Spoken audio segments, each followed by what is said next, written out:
Dios los bendiga, en el nombre del Padre y del Hijo y del Espíritu Santo. Amén.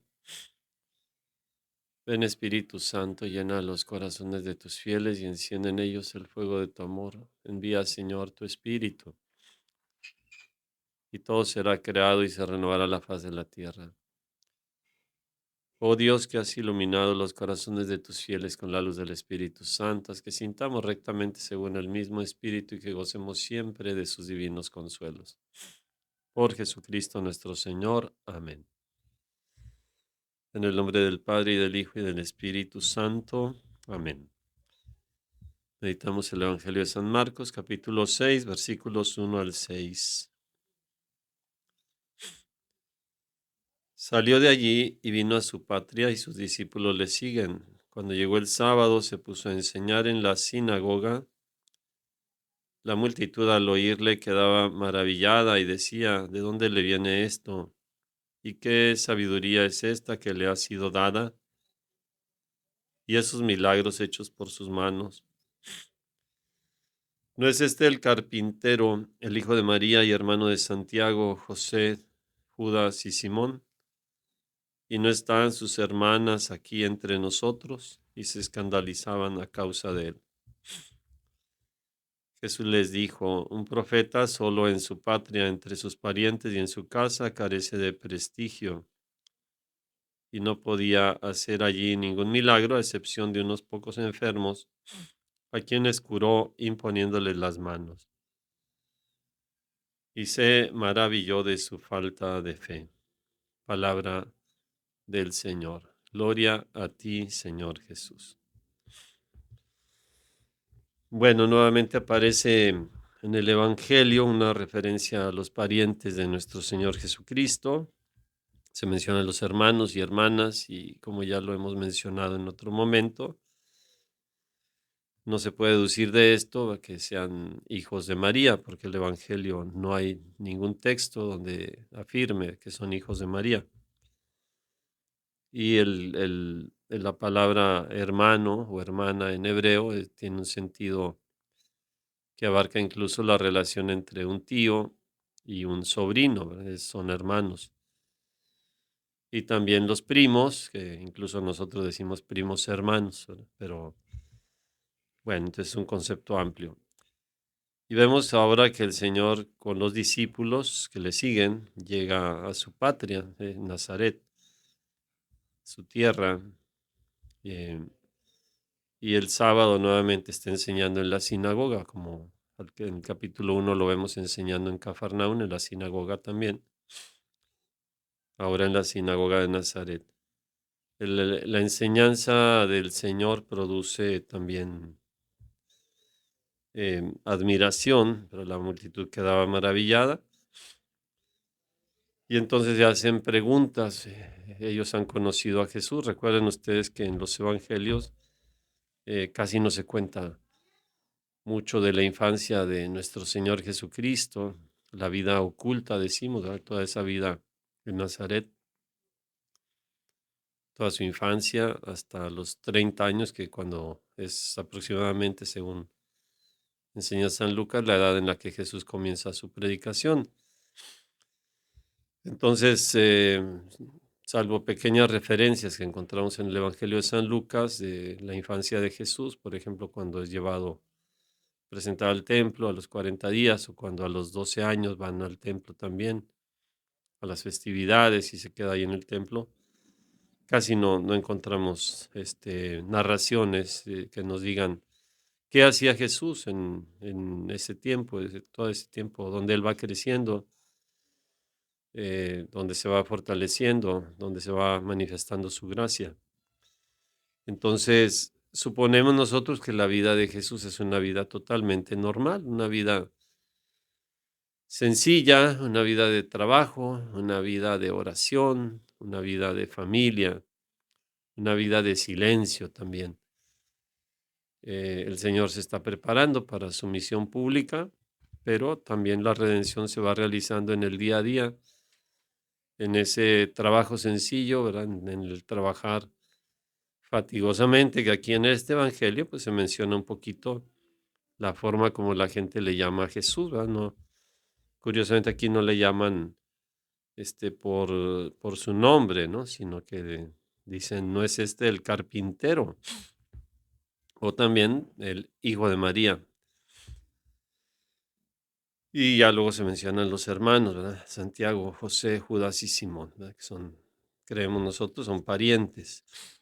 Pero fíjense qué interesante, ¿verdad? En el versículo 3 de este evangelio se dice que se le llama el carpintero, ¿verdad? Sí. Y dice, ¿no es este el carpintero? Hutos estin tecton, dice el texto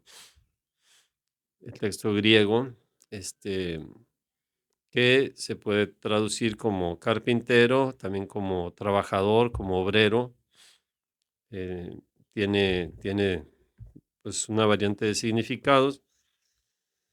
De ordinario se ha identificado como carpintero, se le ha dado ese significado, pero es un poquito más amplio, ¿no? Tecton. Y bueno, pues eso hace ver, ¿verdad? Que la gente conocía a Jesús por su oficio, ¿verdad? Por su trabajo, no porque fuera alguien que enseñaba, alguien que, pues, que predicaba, que hacía milagros, cosas así, no. Pasó una vida sencilla, una vida escondida, una vida en silencio, y eso es lo que aprendemos del Evangelio. Por eso este Evangelio a veces es utilizado cuando se bendice algún negocio, porque vamos a pedirle a Dios que bendiga nuestro trabajo y tenemos que aprender de Jesús precisamente a trabajar en una forma digna, cristiana y a saber poner lo mejor de nosotros en ello.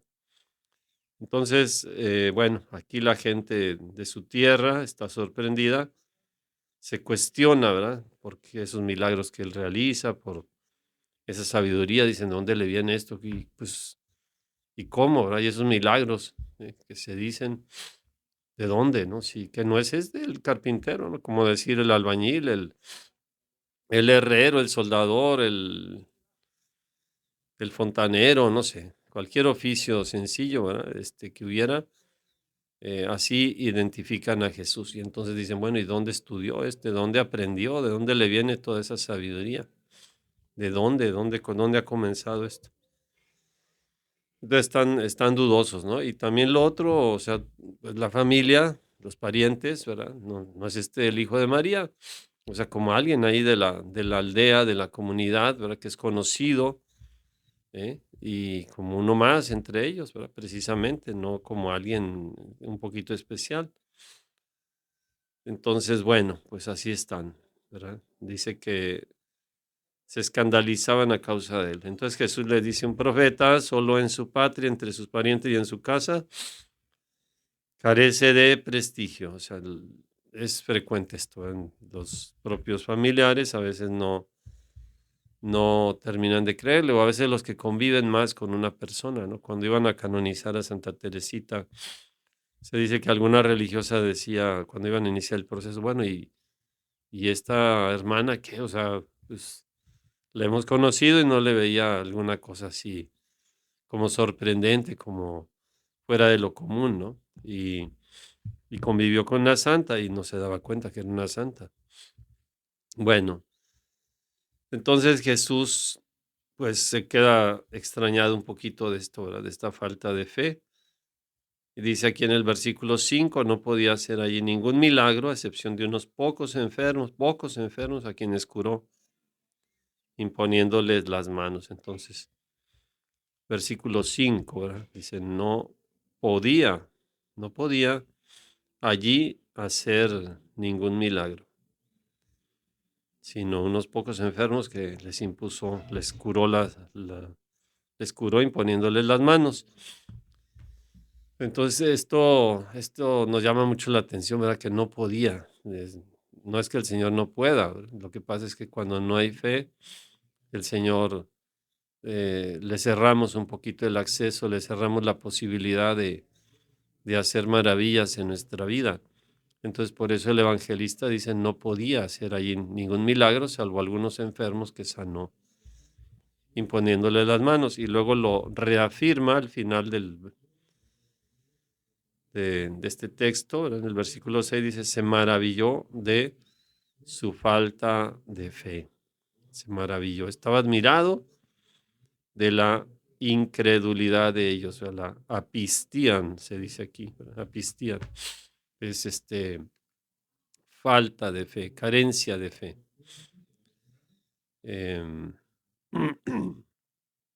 Eso es una palabra que a veces aparece en los evangelios, por ejemplo, cuando Jesús dice, ¿verdad?, que no hará, así el Padre que cuida de las aves del cielo, que viste las flores del campo, no hará más por ustedes, gente de poca fe, ¿verdad? Gente así, ¿verdad? Como se afirma aquí, ¿verdad? La falta de fe, apistía. Y en otros pasajes también lo volvemos a encontrar.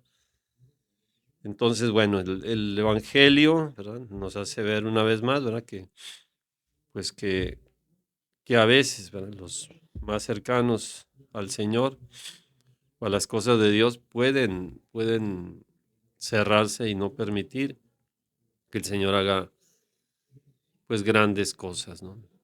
No podemos decir eso en relación a la Virgen María, que aquí es mencionada, en cuanto que dicen de Jesús que es el hijo de María. Porque por los otros evangelios vemos nosotros que más bien es una mujer de fe. Precisamente en San Lucas se dice dichosa la que ha creído, dice Isabel en el capítulo 1 del Evangelio de San Lucas, ¿verdad? Dichosa tú que has creído, ¿no? La que ha creído. Pero los otros parientes, otros familiares, no terminan de creer en el Señor y entonces cierran la posibilidad de que el Señor pueda, pues, manifestarse, hacer grandes milagros ahí en su propia aldea, en su propia comunidad de Nazaret. Bueno, meditemos este evangelio. Este evangelio, en primer lugar, yo sí quisiera que meditemos, ¿verdad? ¿Qué nos dice a nosotros esto? ¿No es este el carpintero, el hijo de María? ¿No es este el carpintero, el hijo de María? ¿Qué me dice a mí esta palabra? Cómo Jesús es señalado, identificado como un trabajador, ¿verdad? Como puede ser como ya lo dije, ¿verdad?, el comerciante, el, el barbero, ¿verdad?, el peluquero, el albañil, ¿verdad?, el campesino, etcétera, el agricultor. Entonces, tal vez algunos de nosotros tenemos algún oficio así que nos identifica, alguno de ustedes, ¿verdad?, el mecánico, el taxista, etcétera. Y son oficios que a lo mejor pueden ser sencillos, pero a través de los cuales se glorifica a Dios. Entonces, debemos de aprender de Jesús, ¿verdad?, que se hizo uno de nosotros y que trabajó con manos de hombre también, que se fatigó, que sudó, ¿verdad?, para poder ganar el pan también con su trabajo. Aprendamos de él y ojalá nosotros también hagamos nuestro trabajo con amor, con dedicación, ¿verdad?, con mucho empeño, encontrando a Dios también en esas cosas, ¿verdad?, en el trabajo también, santificándonos a través del trabajo. Y lo otro que podemos meditar es esto de no podía hacer allí ningún milagro.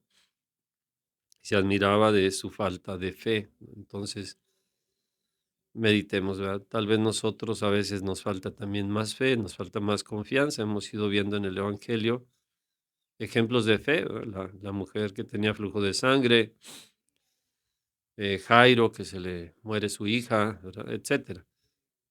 Personas que creen en el Señor, que confían en el Señor. Pero aquí vemos lo contrario, ¿verdad?, una falta de fe, una carencia de fe. Entonces pidámosle al Señor que no seamos nunca faltos de fe, que seamos personas que le crean a Él, que crean en Él, que se fíen de Él, contra viento y marea, contra tempestades, contra tormentas, que le creamos al Señor siempre, que nos fiemos de Él, que Él tiene el poder y que Él pueda hacer, pues, esos prodigios en nuestra vida, ¿verdad?, y en la vida de otros, a través de nosotros también, porque creemos en Él, porque tenemos esa fe enorme, ¿no? Acuérdense como en la curación del paralítico que aparece aquí en este evangelio también.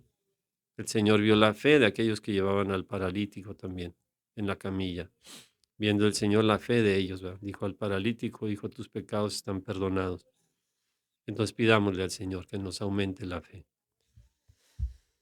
Padre nuestro que estás en el cielo, santificado sea tu nombre, venga a nosotros tu reino, hágase tu voluntad en la tierra como en el cielo. Danos hoy nuestro pan de cada día. Perdona nuestras ofensas como también nosotros perdonamos a los que nos ofenden. No nos dejes caer en la tentación y líbranos del mal. Amén. Dios te salve María, llena eres de gracia, el Señor es contigo. Bendita eres entre todas las mujeres y bendito el fruto de tu vientre Jesús. Santa María, Madre de Dios, ruega por nosotros pecadores, ahora y en la hora de nuestra muerte. Amén. La bendición de Dios Todopoderoso, Padre, Hijo y Espíritu Santo, descienda sobre ustedes, sus familias y les acompañe siempre. Amén. Bendigamos al Señor, demos gracias a Dios. Que Dios los bendiga, que tengan muy buena jornada. Hasta pronto. Y saludos a todos los que nos han acompañado en esta transmisión, los que siguen diariamente el comentario al Evangelio, también a través de María TV, de Facebook y de la radio de la Voz de San Jorge 101.7 FM. Dios los bendiga, buena jornada.